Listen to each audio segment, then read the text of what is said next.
Since last episode, there's been tragic news in Dallas-Fort Worth sports. Marshawn Kneeland, a defensive end, tragically passed away. And you just send your condolences to his family and those who loved him and the ones he loved as well. It's just an utter tragedy. I couldn't believe when I saw it. I remember when we drafted him from Eastern Michigan. It's just an utter tragedy, and you hate to see these incidents in general. Um, Obviously for your team as well, but just in general because it's such a young life lost. This is a guy who's not too far from our age, and when you sent me that, I couldn't believe it. This is a guy who had just scored a touchdown. It goes to show how mental health can just be so wonky sometimes. You never know what someone's going through. You seem like you're on top of the world playing for the Dallas Cowboys, scoring a touchdown off a blocked punt, and then a few days later, tragedy is struck, and it's just very sad. So, what are your thoughts on that before we dive into Well, Cowboys yeah, I mean, Raiders? I just want to take the quick moment to just talk about how important mental health is and the fact that, we tend to talk about it a lot as a society, but we never really, try to actually help people with mental health issues. And I think that that's, you know, I just want to say, ask for help. Ask for help. That's as simple as that. Reach out to people. You are loved. You are seen. People will listen to you. You will find somebody that will listen to you and tell you that everything is going to be all right and help you. And just take the time to talk about, Dak Prescott and his efforts to try to help with mental health issues. I know that he's obviously the whole team, obviously the whole staff, the fan base is really sad. You know, I know that Dak Prescott is somebody who is, known for mental health advocacy, and I'm sure that he feels really defeated by the fact that, Marshawn didn't go and ask for help or anything and in return ended his life, and it's just heartbreaking. It's heartbreaking. Yeah, as you're pointing to, Dak unfortunately lost his brother to the same situation. It goes to show, some things are bigger than sports, and it's amazing to me that the Cowboys are gearing up to even play this game. I know that it was almost a week ago at this point of the recording, but that's not easy to work all these months and for some of these guys years with these guys that give blood, sweat, and tears in these practices and games, and then all of a sudden that person's not there anymore. I just couldn't fathom what that's like in a work environment, let alone a football team. So, prayers to the family of Marshawn Kneeland. Please ask for help if you do need help, because this is just not a good thing, obviously, and you hate to see a mother and a father lose a son like that. So, prayers to and condolences to his family. Yeah, But and if after you're that, struggling with mental health, I'll put some links down in the description that can help with any phone service that can help with you or any websites, anything like that. I'll put it down in the description for you. mhm.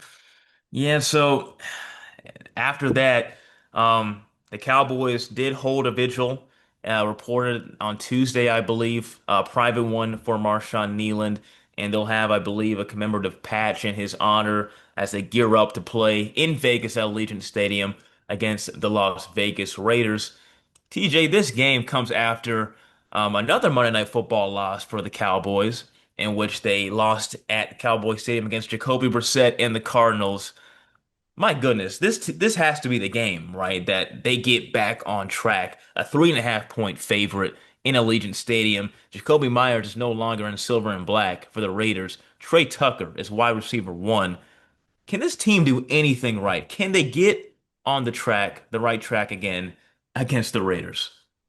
I think the old heads are gonna really like that you talked about Cowboys named it Cowboy Stadium. I mean, look, I wouldn't put it past them. All right, I know that they got the new acquisitions, Quentin Williams, Logan Wilson. Those people are going to put some, especially obviously with heavy emphasis on Quentin Williams, it's going to put some pressure on Geno Smith. Now, we've seen how bad Geno Smith has been this year, but let's not forget that the Cowboys have a incredible talent to make mediocre to bad quarterbacks look pretty decent. All right. They gave 450 yards to Russell Wilson. This is the best Russell Wilson has looked since probably 2018, 2019, before the Broncos trade. He hasn't had a game like that since he got traded to the Broncos. And, there's other names. Obviously, Caleb Williams is great talent, but he looked fantastic against us. Bo Nix, who struggled immensely this past week, played amazing against us. And I don't want to say Bo Nix is a mediocre, the bad quarterback. He is a good quarterback, but, there's just so many examples of this team just giving up incredible performances to players who, usually don't have those kinds of performances. So I don't know. I'm just saying I wouldn't put it past the Cowboys defense to still get pelted by the pass game. But if they get some pressure on him, who knows? Force a turnover or two. If the offense is clicking, which seems like they've clicked almost every single game except for that Chicago game and the Arizona game. And if they can do that, who knows? This should be, no matter what, I think that it's going to be a decently close game. Well, speaking of Bo Nix, I don't know if you saw that stat. It was a weird factoid. Apparently, the 8-2 Denver Broncos lead the league in punts, which I couldn't believe. But I wouldn't say he was You mediocre are. like you were trying to say. Insane stat nonetheless. But I'm looking for Jake Ferguson to get back involved.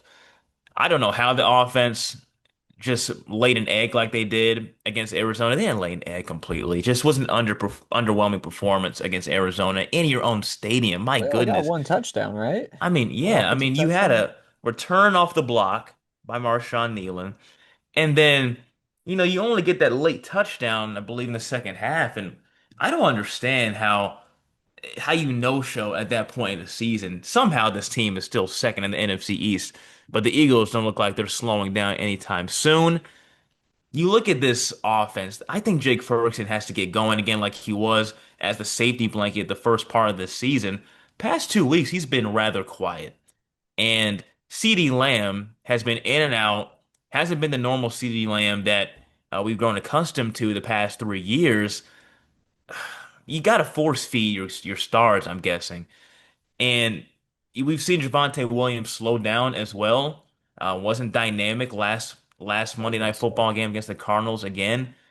This is a perfect game where you can showcase all your shiny new toys that I assumed that they were going to look really good after that week one opening kickoff against the Eagles.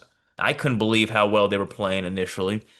But since probably before the Chicago game, this offense just hasn't been there. I mean, you could also say maybe the Panthers game, the offense looked fine, the defense let them down. But my goodness, the offense has just not looked good the past two games. So I don't know when how it'll look this Monday, but I just think you have to get Lamb and Ferguson picked up again because you're not going to win down the Absolutely. stretch without those guys. So Yeah, I mean, heavy emphasis on Javonte Williams. I'll say that because the Raiders, man, that run defense is shot. I think they yeah. give up like 130 rushing yards per game, basically. There should be Javonte Williams should have a good bounce back game here. All right. I mean, it's known territory for him. He's been in the AFC West plenty of times, for a long time with the Broncos. He's played the Raiders a lot. Hopefully he can have a comeback game here. I'm betting on it. I will bet on it that I think he does. Yeah, so 3.5 point favors the Cowboys against the Vegas Raiders at Allegiant Stadium. I expect a good amount of Cowboys fans in that stadium, by the way. It's a Totally. travel game for a lot of Cowboys fans, which are everywhere, but it seems like most fan bases can make it at least 40% at Vegas Raider Stadium uh, in Paradise, Nevada.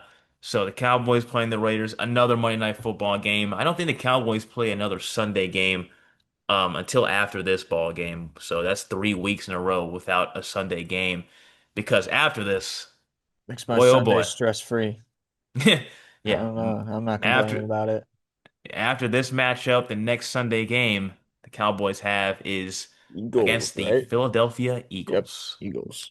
Well, they November got to keep that 23rd. streak alive for the NFC East division. And it seems like the Cowboys are the only team that could possibly do it. Or, the Commanders. are worse than us somehow. I think they're 3-7, something like Yeah, that. riding on the shoulders of Marcus Mariota. We didn't really touch on the injury too much last week of Jaden Daniels, but It's yeah, just brutal. yeah, You hate to see that of any player. But Marcus Mariota is now having to sheriff this Washington Commanders offense, and Brian Dable officially gone as head coach of the New York Football Giants. well, so So much another better than him, coaching man. search. He Another, got paid a bigger paycheck to lose those games, man. It is incredible how these Giants are losing games, and it's actually pretty worrying as a Cowboys fan to watch the Giants lose these games. They're gonna have another top five pick this year, I guarantee it. They've already had an incredible couple rookie classes these last 2 years with Malik Neighbors, who unfortunately has been hurt again, and also Cam Scatabo, Abdul Carter, Jackson Dart. They have incredible rookie classes. If they can stay healthy, they will be a very competitive team with another great draft class that's coming up, which is looking pretty imminent for the team as they keep on losing games that they shouldn't be losing. And so it's a little worrying. It's a little worrying for the Giants. They might be, I'll be looking out for them in these next few years. They got some wild potential. and you saw it again at Soldier Field. I mean, my goodness, they were winning that game. They were going to win that game They had no until business like the losing that last game. until the last 5 minutes, until they just decided they didn't want to win the game anymore. And so Brian Dable, which by the way, I've always been kind of a supporter of Brian Dable. I always thought he's a really solid coach, good X's and O's mind. He's been under Nick Saban at Alabama. He got hired from the Giants, from the Buffalo Bills, was the first OC that really catapulted Josh Allen's rise as an MVP candidate with Buffalo. So I don't know what's next for him. Maybe he'll be back in Buffalo because it doesn't look like the Bills fans are too fond of Joe Brady right now, who was one of the QB coaches that Joe Burrow had at LSU back 5 years ago now. But who knows what's next for Brian Dable as there's a big shakeup in the NFC East.